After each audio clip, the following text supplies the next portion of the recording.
मध्य प्रदेश के इंदौर में पार्षद कमलेश कालरा के घर पर गुंडे भेजने वाले और बीजेपी से निकाले गए गुंडे जीतू यादव और उसके चचेरे भाई अभिलाष यादव की तलाश में हुई देरी के चलते दोनों पुलिस के सामने से ही गायब हो चुके हैं।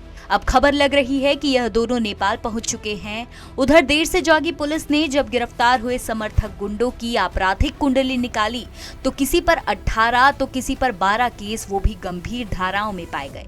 खुद जीतू पर ही 11 गंभीर अपराध दर्ज हो चुके हैं।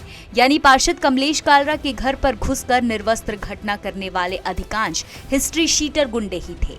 चलिए आप भी जान लीजिए कि गुंडे जीतू के गुंडों पर कितने केस हैं। अभिजीत आरेवाल पर 18 गंभीर केस, मारपीट का केस, पहले भी पॉक्सो के केस लग चुके हैं। नितिन अड़ागले पर 13 केस, आबकारी एक्ट, मारपीट और अन्य जैसे केस लग चुके हैं। ललित गोगड़े पर 12 केस, आबकारी एक्ट, जुए के केस लग चुके हैं। वही दीपू उर्फ दीपक जाटव पर 8 केस लग चुके हैं। जुए के केस भी उस पर लगे हैं और सट्टे के केस भी उस पर लग चुके हैं। विनय भरवेले पर 8 केस लग चुके हैं। हत्या का प्रयास, आर्म्स एक्ट जैसे केस लग चुके हैं। शैलेंद्र उर्फ पिंटू शिंदे पर 6 केस लग चुके हैं। बलवा के केस भी उस पर लग चुके हैं। हत्या का प्रयास, मारपीट जैसे केस लग चुके हैं। समर्थक गुंडों की लिस्ट यहाँ खत्म नहीं होती। जीतू के और भी गुंडे हैं जिन पर अनेकों केस दर्ज हैं। अभी तक पुलिस ने 40 अज्ञात में से करीब 30 की पहचान कर ली है और इसमें से 16 आरोपी गिरफ्तार हो चुके हैं। गुंडा जीतू यादव MIC मेंबर के चलते निगम से तो कमाई करता ही था, लेकिन उसका मुख्य धंधा जब वह पार्षद नहीं था तब भी रंगदारी और वसूली ही थी। इसके लिए उसने इन समर्थक गुंडों की पूरी फौज जमा कर रखी थी। यह पूरी गैंग सट्टे के धंधे में भी जमकर लगी हुई थी।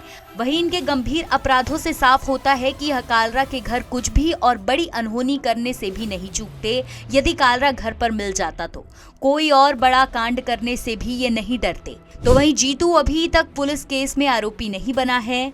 कालरा से लिए गए वीडियो, ऑडियो में भी फॉरेंसिक जांच नहीं हुई है।